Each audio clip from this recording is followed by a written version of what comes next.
So tell me what's happened in the market over the last 6 months. Well, I feel prices peaked around July or August 2022.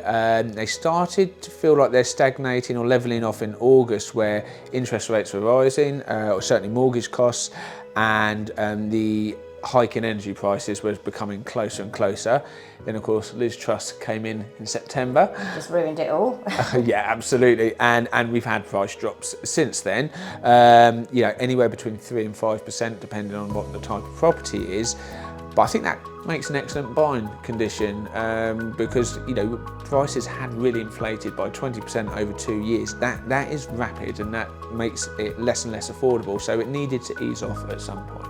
So what do you see happening in the next few months? Well, I think market is stabilising, that's for sure. So early on into the year already, and we're seeing a lot of buyer activity. I think a lot of people were waiting to get the year out of the way. There's that psychological line, and so we've seen a lot of activity, and it feels like prices have levelled off and stabilised. I mean, average wage inflation is still growing, unemployment's at a record low, you know, inflation's high, and there's a lack of supply still.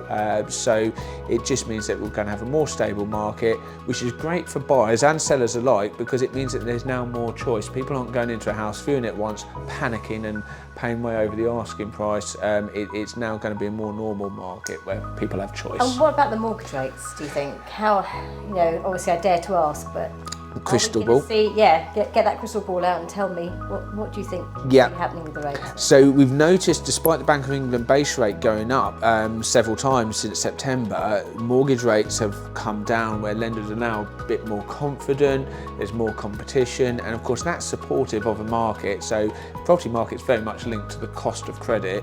That jumped up, like in the space of a year, from about, you know, anywhere between to sort of October 2021, 0.89%, October 2022, between 5 and 7%. That puts downward pressure on the property market.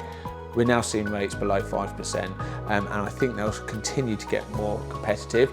And over the next couple of years, inflation is indicated to really start dropping, and that will put downward pressure on mortgage rates and the Bank of England base rate, which is good for the property market. So, how would you summarise? I think the market will remain flat over the course of the year, and it'll be, like I say, more stable market, slightly cheaper borrowing costs, and I think less properties come into market, but potentially a few less buyers as well. So it's going to be a bit more of a more normal market. So not all bad news then? I think that's great news. Buyers have choice. Brilliant.